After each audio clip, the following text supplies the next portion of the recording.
Sex is a battlefield. Animals will go to every extreme to mate and ensure their survival. Without sex, a species is consigned to history, its genes lost forever. From violent couplings to sperm wars to mating rituals and finally, amazingly, to love. Sex drives evolution, and evolution drives sex. In nature, it really is all about sex.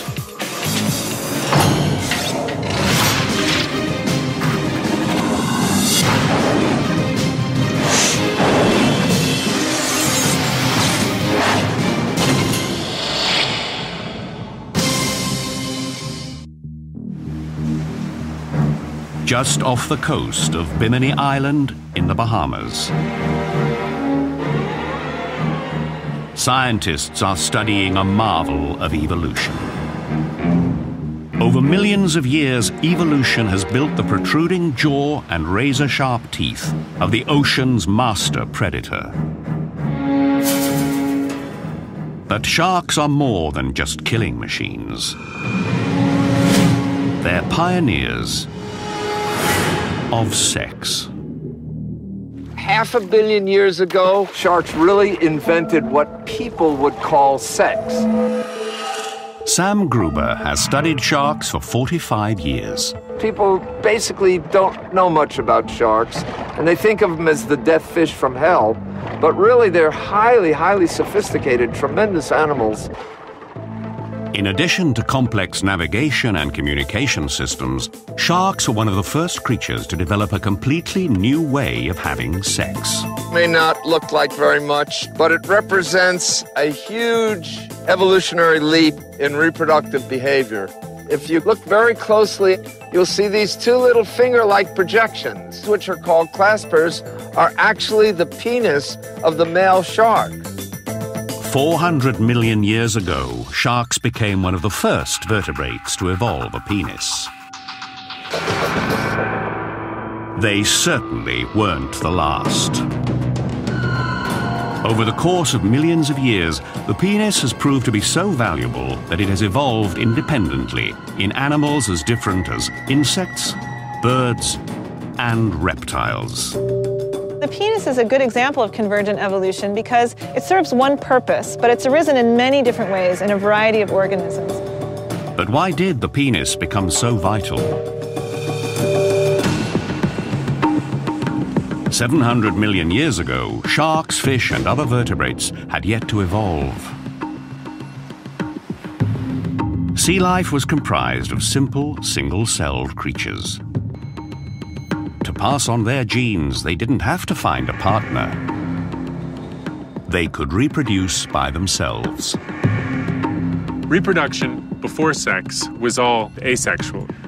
Asexual reproduction means that you just make copies of yourself and send them off into the environment. They have all of your genes and no one else's. Asexual reproduction does guarantee that 100% of an organism's genes are passed on.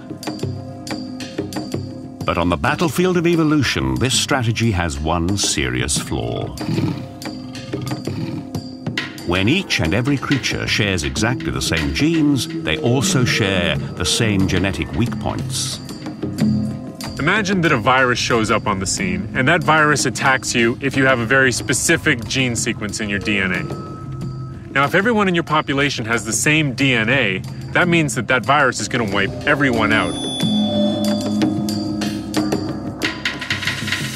But with sexual reproduction, the mixing and matching of genes increases the odds of at least some individuals living on. The secret to survival is sex. The first animals to adopt a form of sexual reproduction emerged 600 million years ago. But the sex they practice is not what we might imagine. These passive creatures, relatives of modern coral, were tightly anchored to the sea floor. So how could they mate when they couldn't move? They cast sperm and eggs on the waves in the hope that they would meet. Every summer, billions of coral polyps simultaneously launch their reproductive cells into the current. Each coral releases both sperm and egg, but instead of combining with each other, they wait until they encounter the seeds of another coral. No one knows how they do it. This mass spawning is one of nature's most arresting spectacles. But it evolved as a means of survival. Mass spawning by corals could be called a defense mechanism. Having all of the eggs and sperm released at the same time allows some of the offspring to survive even when there are predators around. You swamp the predators, you produce so many that they can't all be eaten by those predators at that point in time. For stationary animals, casting DNA into the ocean may have been the only way to sexually reproduce. But a new class of creatures was about to evolve. And sex would evolve with them. About 570 million years ago, in a very brief period of time, we see the origin of many different, often very complex body forms, some of which are still with us today. Many forms that resemble modern invertebrates, crustaceans. We even see the first fish. These early fish could move like no creatures that had come before them. And instead of relying on ocean currents to carry their seeds, males could directly target the female's eggs with their sperm. But even this method of mating had its drawbacks. The eggs, once fertilized, were not only tiny and fragile, they were exposed. This forced the parents to either stand guard or abandon them altogether. It would take another 200 million years for evolution to come up with a new plan. And this is where sharks come in. In sharks, evolution gave rise to an innovation that allowed males to deploy sperm directly inside the females. Sharks invented sex, so to speak. This is just a huge difference from what we see in animals that lived 500 million years ago. Instead of two fish just randomly spraying their eggs and sperms out into the water, helter-skelter, these animals have to actually come in contact. Sharks are one of the first vertebrates to physically connect during sex. It may sound friendly, but with sharks it's anything but.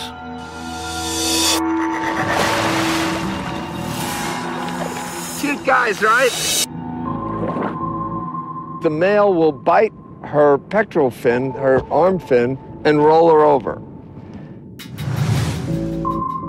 Then the male has these two claspers, or peni, and one is rotated around while the other stays back, and that's inserted into the female's cloaca, which is the common duct.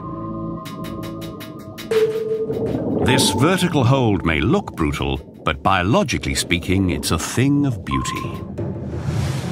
It looks to me like a ballet because they have very difficult tasks to go through to bring themselves together. Each seemingly violent act has a necessary sexual function. The male flips the female shark onto her back to relax her for penile insertion. He sinks his teeth into her skin to trigger ovulation. And she's even protected from his violence. Female sharks have skin twice as thick as male sharks. They have amazing healing properties. They can have huge lacerations, which would kill a human, and they're perfectly fine with it. But the crucial innovation of shark sex is the penis. Once the male is firmly attached, a spur at the tip of the penis prevents it from slipping out. A sac in the male's abdomen fills with seawater and propels the sperm directly into the female's womb, where eggs await fertilization. So not only did they invent copulation, but they also invented getting pregnant. That is to say, internal fertilization. This represents a whole new stage in reproductive biology. Internal fertilization has been a fundamental reason why sharks have reigned as the ocean's top predator for 400 million years. Not only does it protect their developing eggs from enemies, but it leads to the birth of large, fully formed pups that are literally born to kill. For hundreds of millions of years, animals remained confined to the Earth's oceans. Then, 370 million years ago, a unique lineage of fish began to move towards the land. Called tetrapods, they evolved legs from fins. In time, those legs became sturdy enough to let them move out of the water. But this new world presented new problems. If you look around today, there are creatures that spend all their time on land. But to do that, you have to have a whole lot of tricks. You have to be able to lay eggs or give birth to live young. If you are laying eggs, your eggs have to be waterproof. The fish ancestors of tetrapods simply dropped sperm into the current to fertilize eggs. But that wouldn't work on land. So one group of tetrapods, the ancestor of reptiles and mammals, successfully changed their method of reproduction. As sharks had before them, reptiles developed internal fertilization.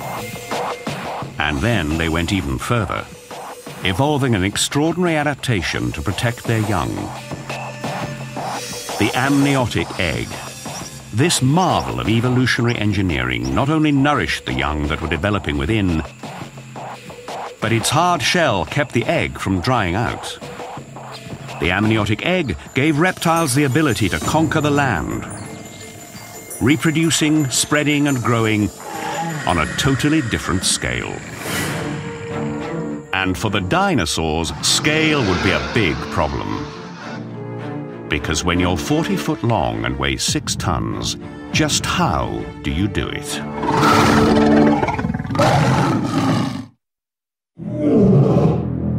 If you can't mate, if you can't pass on your genes, then you're history in evolutionary terms. But what happens if your size gets in the way of mating? Some dinosaurs evolved to be the biggest animals ever to live on land. With dinosaurs like T-Rex reaching heights of more than 15 feet, sex became complicated. And ironically, although we know a lot about dinosaurs, the details of their sex life remains a mystery. Imagine a 40-ton dinosaur trying to reproduce. Obviously, 2 of these behemoths would have had to get together, but exactly how they did so is still a huge question for paleontologists. Fossilized eggs are clear evidence that dinosaurs had intercourse and reproduced through internal fertilization, like birds today. And the bones of dinosaurs are littered across all 7 continents. Testament to creatures that dominated the Earth for 160 million years. Clearly, these enormous animals must have evolved an extremely successful method of mating. Paleontologist Ken Carpenter has puzzled for years over the mystery of dinosaur reproduction. It's a whole process of trying to understand what dinosaurs were like as living animals. They had to have been able to reproduce in order to be so successful for over 200 million years. How did the males and females get together? What made Carpenter's investigation difficult was that all he had was bones. No reproductive organs have survived in fossil records. To discover what dinosaur sex might have been like, Carpenter turned to a creative mix of comparative anatomy, physics, and deduction. He started with a dinosaur's reptile cousin, the crocodile. Male crocodiles have unique sex organs, not like the claspers of the shark, but not a penis as we humans know it either. Unlike humans, dogs, cats, they don't have this very long organ that sticks out all the time. It's actually a much smaller organ that's kept inside the body. Most of the time, the male's genitalia is kept inside a slit on his underbelly called the cloaca. However, during sex, muscles inside the cloaca contract, everting the animal's penis. Just 3 inches long in the 12-foot crocodile, the male must insert this penis into the female's cloaca to deposit his sperm. For creatures the size of dinosaurs, that would be like trying to stick a key in a lock by moving the whole building. Was it possible? To find the answer to this question, Carpenter turned to another present-day creature, one that shares the dinosaur's problem of how to fertilize an internal egg despite its enormous size. The elephant. To reproduce, the male elephant rears up and leans on the female. But doing this puts a huge amount of weight on her back. Over time, this pressure causes permanent damage, creating small fractures in the female's backbones. If dinosaur sex took the same form, Carpenter hoped to find similar fractures in their fossils. This vertebrae here comes from a duck-billed dinosaur. Possibly this breakage was due to the male climbing on top of a female during sex. Well, maybe, but we'd have to know what gender this vertebrae is. If it's a male, it would mean one male trying to mate with another male. Maybe that's why dinosaurs became extinct. I don't know. But the elephant-like rear mount posed a more fundamental problem. The male would have climbed up, put his weight on her back. Could her bones have supported it? Elephants weigh up to 7 tons. But some dinosaurs weighed as much as 25 tons. Carpenter calculated the bone strength that would have been needed to withstand that much force. He concluded that it was too much. The elephant way wasn't feasible. Undeterred, Carpenter retraced his steps to crocodiles and alligators. Creatures with a mating style that avoids load-bearing. They've got the water to suspend them. It's almost like being in space. The male and females can basically rotate together. The male can stick his penis into the female's cloaca and interject sperm. So could dinosaurs have had sex underwater? Carpenter consulted the charts. There were no huge bodies of water, except in a very few places, which would mean then that dinosaurs would have to traipse for sometimes literally thousands of miles in order to have sex. That's an awful lot of work just for sex.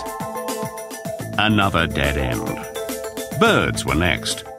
They're the direct descendants of dinosaurs, and they lay eggs like dinosaurs too. Could they copulate the same way?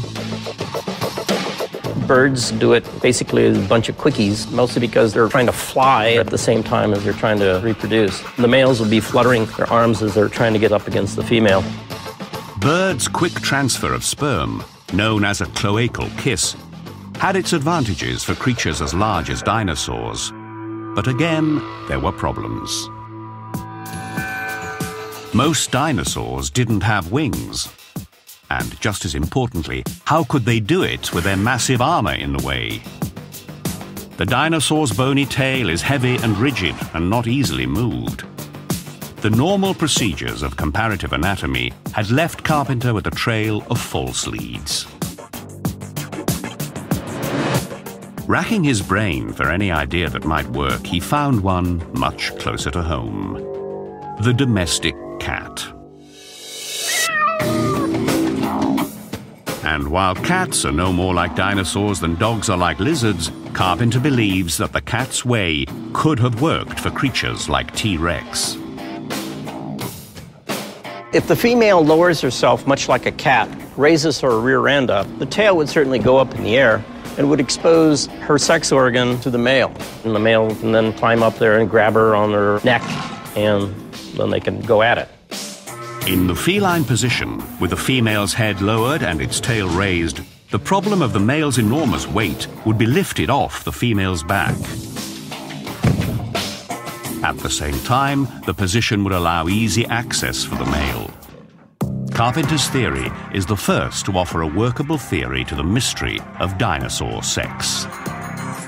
and the first to explain how dinosaurs were able to reproduce their way into history as the unrivaled rulers of Earth for 160 million years. Dinosaurs were the largest animals to mate on land. Insects are some of the smallest. And in their tiny world, sex is a war story that's been going on for millions of years, with its own villains and heroes. You know, when it comes to looking at reproductive biology, you've got to say that cockroaches are a superstar.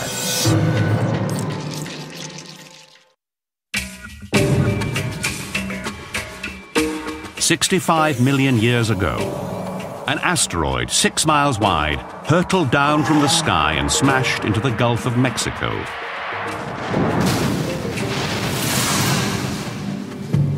The impact signaled the end of the dinosaur age. Their extinction claimed half of all species. The Earth became a wasteland. But insects endured. How insects outsurvived so many other animals is still a mystery. Some scientists believe the asteroid's impact caused a temperature shift that caused insects to hibernate. When they re-emerged, they flourished, developing new ways to reproduce at staggering rates. But in the insect world, sex is more than just reproducing. It's a battle of the sexes, a war over sperm. Sperm competition has been extremely important in the evolution and diversification of insects. Males are, of course, competing to make sure their sperm makes it into the female reproductive tract.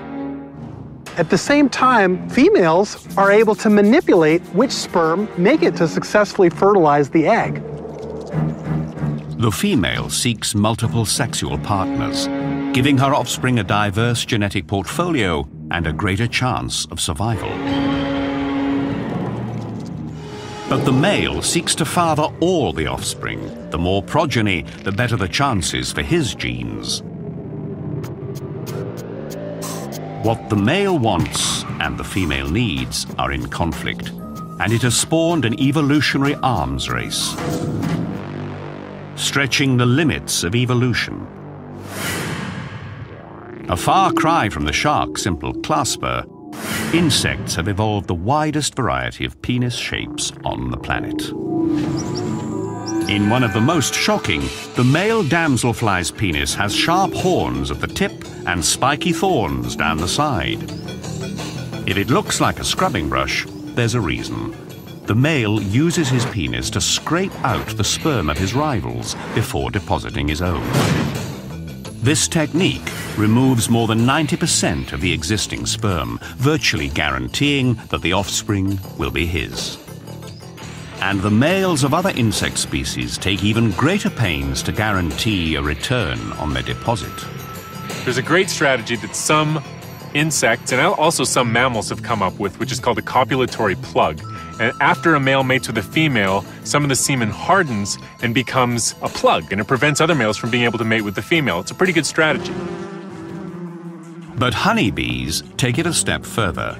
Not just using a plug, they are the plug. Tens of thousands of male bees compete for the queen. Only one gets to mate with her. Think he's the lucky one? Think again. Upon reaching climax, his penis rips away from his body and becomes stuck inside the queen. He dies in order to lock his sperm inside her. But despite this ultimate sacrifice, female bees have evolved a countermeasure, a way to pop out the plug, thereby freeing the female to choose the sperm of another, perhaps better mate. In bees at least, females are winning the sexual arms race. But in other species, the males are taking the lead. In stick insects, males have gone beyond the removable plug, evolving into living chastity belts. They attach to their mates for weeks to prevent any other male from fertilizing her eggs. And the male love bug takes this strategy a radical step further. Once he locks his sex organ inside his partner's, he throws away the key. The male's commitment to the act is total. Once joined, he spends the rest of his life in the act of copulation. After the couple have finished mating, he will die, to be dragged around by the female until she lays her eggs. Eggs all fathered by that one male. From species to species, the sexual arms race is ongoing throughout the insect world. But in one particular group, females may have found a way to finally end the war.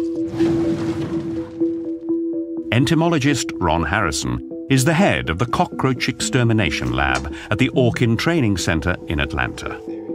To come up with ways to kill these ultimate survivors, Harrison studies the species that is most commonly found in people's homes. 95% of all cockroach problems in urban situations are German cockroaches. They're very quick in their reproductive abilities, and therefore that helps them become resistant to products that we actually use to try to get rid of them. Evolution has provided cockroaches with a host of traits that make them almost impossible to eliminate.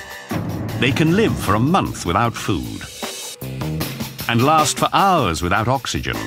But most critical to their survival is the speed at which they reproduce, a quality that might indicate that cockroaches have sex all the time.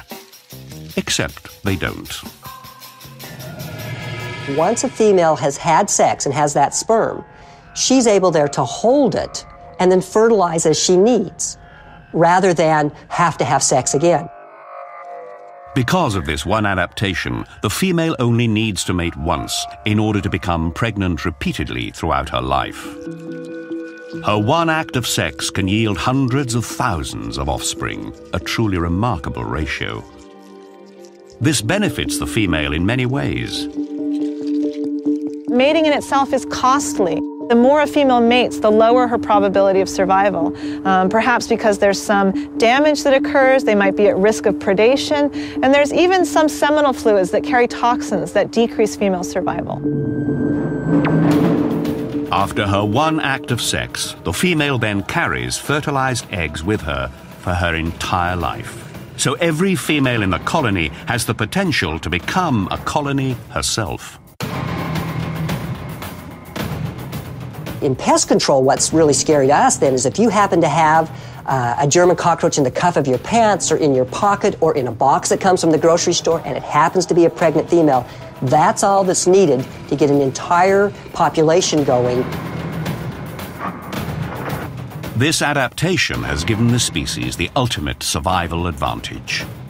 When you look at the whole evolution of animals, these started out 400 million years ago and are continuing to be very successful. You know, when it comes to looking at reproductive biology, you've got to say that cockroaches are a superstar. The battle of the sexes has made cockroaches, together with the rest of the insect world, the most diverse group of animals on Earth.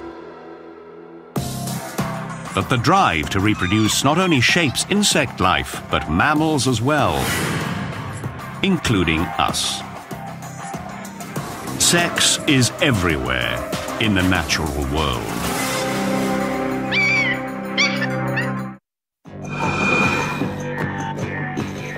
Animals will do anything to mate. The drive to pass on genes and ensure the survival of the species is so strong that it causes evolutionary changes. This process is called sexual selection. It's a type of natural selection, but it's the kind of selection for the kind of traits that evolved not to survive another day, but to win at the mating game. To be successful, in evolutionary terms, your genes have to be in the next generation. As soon as you have sexual reproduction, what you're doing is going out into the environment and looking for other individuals that are doing well and trying to get some of their genes into your offspring. You need to assess how everybody in your population is doing in terms of their reproductive output. The game of courtship in the animal kingdom is largely stereotyped. In most cases, males display, females choose. There's not an animal on this planet in the wild that will copulate with anybody. They all have favorites. Too old, too young, too scruffy, too stupid acting, and they won't do it.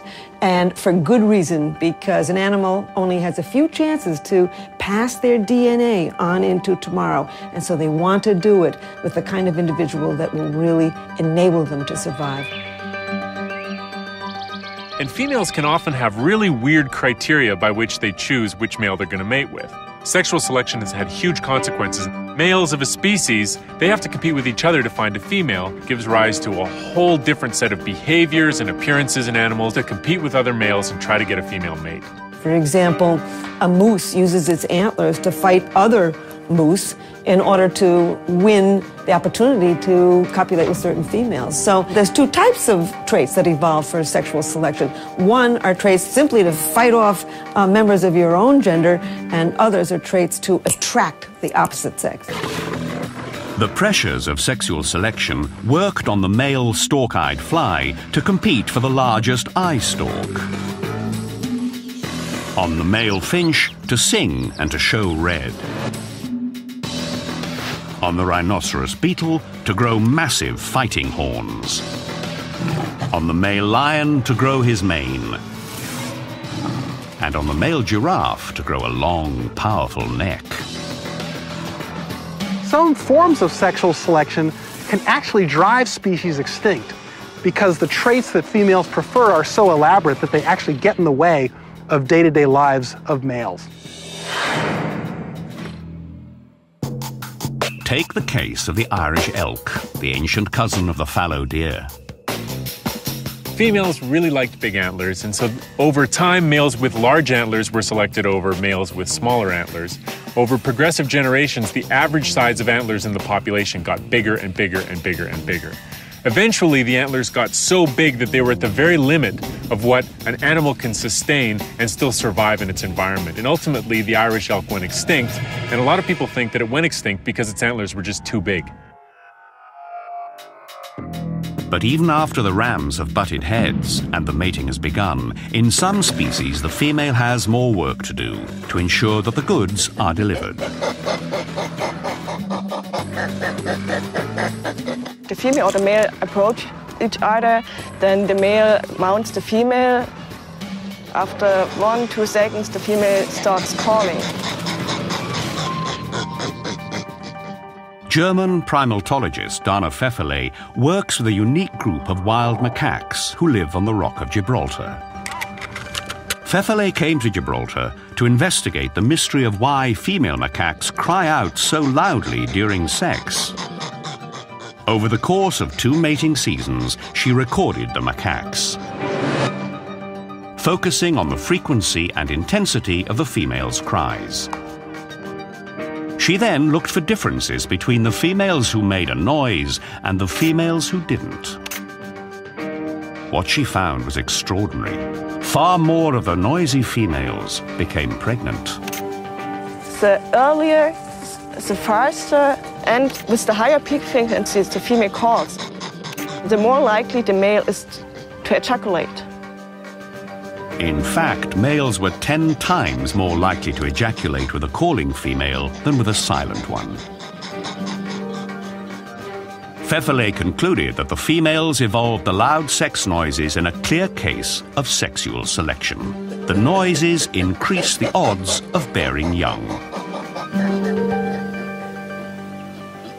They're screaming and shouting for a reason. If he doesn't ejaculate, then what's going to happen is she's not going to conceive. So what she's got to do is she's got to encourage him. Eric Shaw has spent years closely observing the Gibraltar macaques, who are largely known for one thing: sex. On average, they have sex once an hour. And they've evolved to use it for social purposes. Get him. No, but we've got free-ranging primates here that we know have been here for 300 years.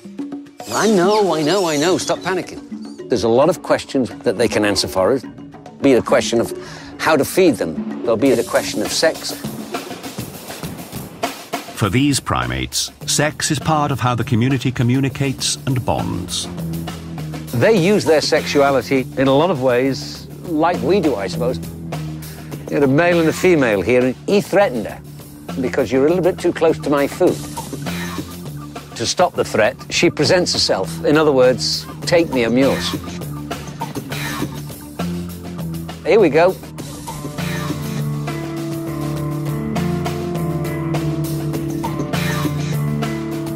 That was sheer, total submission and passiveness. She presented herself, I'm not a threat. He decided to go all the way this time and accept her submission. And now there's peace in the world. The macaque community needs order to keep its elaborate social network intact. There are little families within families, you know. One female will have 5 children over here, another will have 4 over there, but they need this protection, they need this cohesion, they need to move as a troop. With primates like macaques, sex moves beyond its primary function and is put to many different uses. Scientists call these behaviors sexual currency. Primates have developed sexual reproduction to an elaborate art. No longer is it just a physical coming together with no consequences other than reproduction. Now it's the fulcrum of many different aspects of primate societies. A lot of the primates will exchange food for sex, express power with their sexuality, express friendship with their sexuality. Sex is a very powerful exchange mechanism. The mix of sex for reproduction and social purposes, evolved by primates like the macaque, set the stage for the human sexuality that was to come. Helen Fisher studies the evolution of human sex. The female vaginal canal is no longer tipped backwards the way it is among chimpanzees. It evolved to move somewhat forward, probably for easier access during the missionary position. As the female's anatomy changed, so did the male's. The penis had to reach deeper into the female's body, so it evolved to become significantly larger. Today, humans have the biggest penis of any primate and the most highly developed brain. I think that human beings made their biggest leap in terms of sexuality with the evolution of the brain. Over time, the human brain grew larger, so large in fact that its hard skull became a threat to successful reproduction. At some point during human evolution, we began not only to stand up on 2 feet instead of 4, but the brain got to be too large for the birth canal. At that point, women began to have to bear their babies sooner so that they could get out of the birth canal. No one knows how long the first human mothers carried their young. But we do know that today a 21-month pregnancy would be necessary for a human baby to be born as fully developed as a newborn chimp. With every human essentially born premature, family bonds became a necessity for the survival of the species. And that necessity, argues Fisher, explains the mystery of love. As we evolved babies that would have a very long childhood and even adolescence, we began to need to sustain a partnership with somebody long-term. And thus we see the evolution of these romantic love and deep attachment to a partner. Fisher studies the specific areas of the brain involved in sex and love. Inside an MRI machine, subjects are directed to think about their lover by looking at his or her photograph.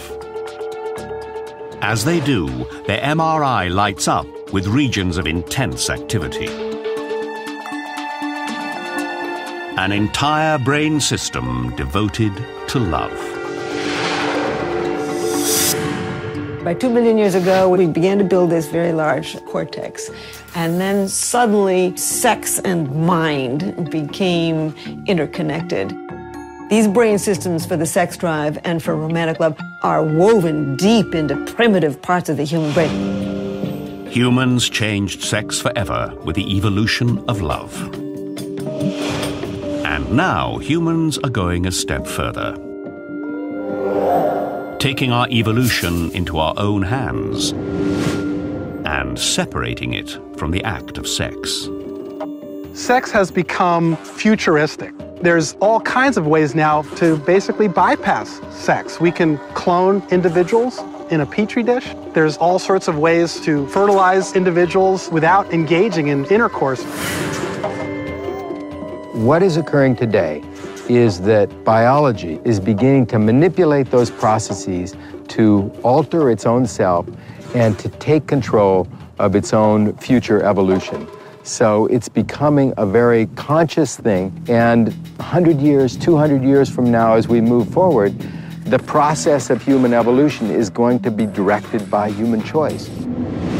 Gregory Stock is a biophysicist and the author of a book entitled Redesigning Humans. He is an advocate of human genetic engineering. And I could see a time when it's viewed as just kind of careless to conceive of children by the old ways, where it's just some random meeting of egg and sperm. How could you be so careless about something as important as a child? Stock believes that the logical first step will be genetic screening, a process in which couples will be able to bring their sperm and egg together in the lab to generate multiple embryos and then choose the one with the most desirable traits.